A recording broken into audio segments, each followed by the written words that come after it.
Being a visual artist, we now need our tools. So today we're gonna talk all about getting ready, what gear, and everything we might need for Yellowstone National Park. So I'm gonna break it all down, including what bags I use, computers, everything, clothing, but most importantly, the camera and the lenses. Because there's a lot of traveling involved, as well as time hiking and hiking through some thick snow and all that, I did keep my kit on a what I need basis. So I ended up keeping, there were a couple of lenses I did bring that I didn't use, but for the most part, I kind of kept this light. We're gonna start by talking about my camera and lens vessels, AKA my bags, because getting your gear there, getting your gear anywhere, very important. And I often have to travel all throughout this crazy planet with my gear. So I spend a lot of time with my bags. For this trip, I chose two, both Think Tank bags. This is my main bag, honestly. This Mindshift Backlight 26L is one of my favorites because I can fit my laptop in there. I can fit all my lenses, my cameras. I love my mirrorless setup because it means that I've got a little extra room in the bags, lighter setup. But this is also one of my favorite bags, the airport roller. I'm able to keep things off my back, which helps with really long layovers and things like that. So yeah, I'm gonna show you a little bit about how I put my bag together. In my main bag, I've got my two main camera bodies that I will be using to photograph the wildlife. I have 4 lenses. I've got a couple of telephoto lenses, and then a couple of standard lenses, a couple of converters, and a flash unit. I also have earplugs, essential if there's an annoying person on the airplane, which does happen. Lots of memory cards. I've got batteries. I've also got remote controls, so I can remote trigger my camera or remote trigger my flashes if I need to do an off-camera lighting situation. Some business cards, and yeah, a few aspirin in case my body hurts after taking photos. In my backpack, first off, my Good Luck Pica, which travels all around with me, helps me along my journey. This bag was packed mainly for helping with supplemental video so that I could do my instruction for you guys. So it has a ton of batteries. It has my husband's D850, 2 lenses, and Atomos Ninja stuff, and that's how we do all the back of the screen recording, so we can help show you guys what the camera is seeing. And it's got a couple extra memory cards and some cables. Most importantly is the primary camera body. For me, I have Nikon's newest, and in my opinion, my favorite and best, the Nikon Z9. I use this for its speed, accuracy, video functions. I love shooting the 120 frames per second at 4K, but I do love the autofocus, the animal eye tracking. This is my main body, what I shoot 95% of my work with, and so that's the first thing that goes in the bag. Second thing, this is my second camera body, the Nikon Z7 II, which is a great backup body, another mirrorless camera, and I'm gonna use this as my backup body, but also a great camera for any sort of behind the scenes. It's also a fun camera to set up my time lapses with and leave while I'm shooting with my primary body. My favorite lens is the Nikkor 500 5.6. This has been one of my favorite lenses for years. I'm kind of obsessed. And I love that the Nikon mirrorless cameras can utilize any F-mount lens to its full capabilities as long as you have a converter. I have the brand new FT-Z2, which I'm gonna use with this lens so that I can use it on my Z9 and my Z7 II, but this is, in my opinion, one of the fastest, sharpest, most beautiful lenses, and I am obsessed.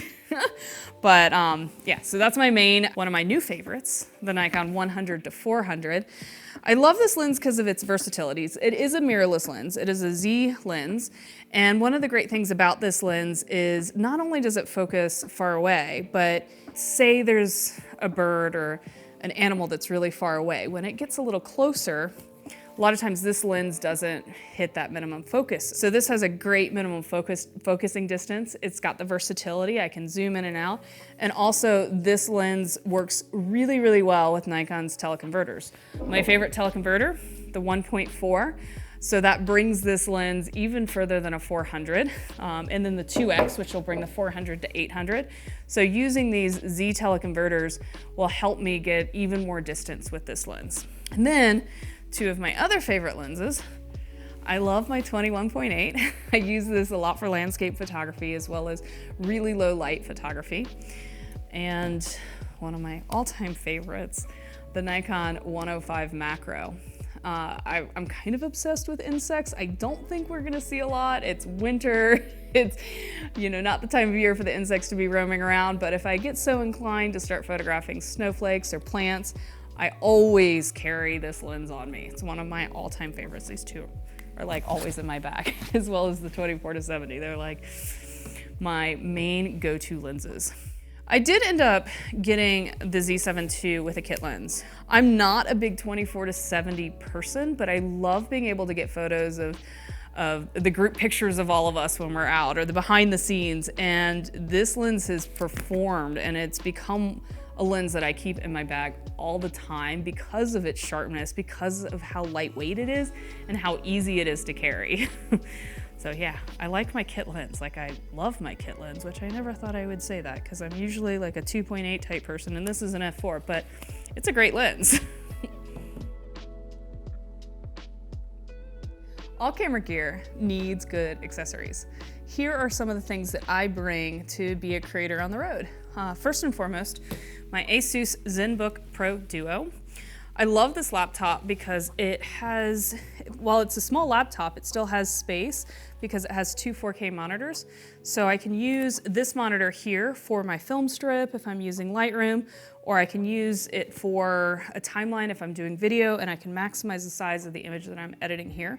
It's a super fast laptop with Intel i7 core processor and Thunderbolt ports. I've got a Thunderbolt 3 card reader for my CF Express and my XQD cards, which helps me get all that data off of my cards really fast and onto my computer, backed up onto my removable drives that I always bring too. So that's my first thing, making sure you've got all your data, you can edit your data and play with your images, as well as work. We do have to work sometimes on the road. We have to work a lot on the road. So having a laptop is key. Next, lots of batteries. I always bring spare batteries, especially if you're in cold situations. So I've got my spare batteries for my Z7 II and my spare batteries for my Z9, as well as my battery chargers. So those are important. And then I bring a flash. Don't use it all the time, but when I do, I love having it. I also love being able to remote trigger my flash and also be able to remote trigger my camera, because a lot of times with wildlife, putting my camera in different places, and I can trigger it from pretty far away with using these little remotes. This is the WR-T10. They've just changed this. I had the older one. And this is the WR-R11.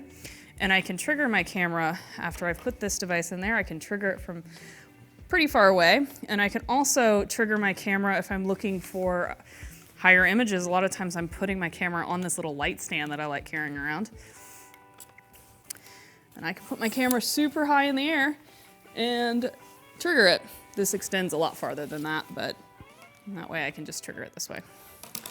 So I can use that as a remote camera if I have a situation where wildlife is returning to and from one spot. I can remote trigger that, which is pretty cool. Another thing, I like to make sure my sensor doesn't have dust. Not as big of a problem with the Z9 because the Z9 has a sensor shield that closes when you're changing your lenses, which definitely helps when you're out. My Z7 II, however, doesn't have a sensor shield, so a lot of times I find like a little speck of dust. While it's easy to remove in a photo, it's not as easy to remove in a video. So I'm constantly needing to keep this on me to clean my camera out for my Z7 II. Tons of memory cards. I'm a big fan of the CF Express cards. I use that with my Z9 to get the maximum buffer capability. So I've got a whole bunch of 256 gig cards with CF Express. Also, my hands get cold. You gotta be able to use your fingers if you're taking photos. So I've got 10 of these hand warmers. I always bring these. And I've even got toe warmers to keep my feet warm when I'm in the snow for extended periods of time. Speaking about hands getting cold, Fingerless gloves are great because you can be able to like use your fingers still and turn them into mittens. This is essential. A lot of times I'm putting these hand warmers in the palm of my hand here, which helps my hands stay nice and warm so I can use them. We've got our maps so we can do a little bit of scouting. Yellowstone, so excited. Also, honestly, not a big tripod user, so I have a lightweight, easy to carry tripod. One day I would like something more hardcore and sturdy, but this is great because of its fluid head for video, which is one of the reasons that I love this little tripod, is because a lot of times like I'm using the movement and yeah. One thing I've learned from my husband, who used to be a guide out in glaciers in Alaska, is the #1 key to being comfortable in the outdoors is to make sure you're comfortable and outfitted correctly. So clothing is really, really important. First and foremost, you need a hat. I like fun hats, floppy hats. This is my favorite. But also scarves. I have 2 scarves that I love the most, and so I brought both of them. This one has a whole bunch of Nikon cameras. This one I did in partnership with In Focus Canada to raise money for an environmental nonprofit. So that'll keep me, you know. Then, nice warm wool socks, super important. These ones remind me of home. They say Colorado, they've got the mountains. Also, I've got like 5 pairs of wool socks, maybe 6, because yeah, I use a ton of warm socks. Another thing, you want to keep your beverages warm. Great B&H little mug there, as well as water bottle. Keep me hydrated, even though I find I don't drink enough water when I'm cold. Big problem. I will figure that one out on my own. But you want to keep your feet nice and warm. I use these Arc'teryx snow boots, and these are amazing. They're waterproof, they're Gore-Tex, and they keep my feet like super warm. It's unbelievable. I really don't know how Arc'teryx did it. I'm a big fan. They're my favorite brand of choice. I've got their ski pants. I've also got them for their mid layers. I have 2 different mid layers of different thicknesses depending on how cold it is outside. And then I've got my base layers. I've got, yeah, these are my long johns. And this is actually an Eddie Bauer top that I use as a base layer here. It's a Christmas present from my mother this year, and it was nice and warm. Thanks, Mom. I've used it, I use it way too much. I need to find a way to wash it in between, because by the end of trips, this one usually is the one that gets the stinkiest. Anyways, way too much information. Ski jacket, lots of pockets. Definitely helps to keep me warm. It's a bit windproof, which is nice too, because sometimes you're out there for very long periods of time, and it has lots of pockets. So I can put those batteries close to my body and keep them warm, as well as keep my chapstick and all my necessities right on me. So now that we've got our stuff and we've got our tea ready to go, we are almost ready to get out there, but I wanna make sure I stay nice and warm for this, because, yeah, what is it, high of 20 today?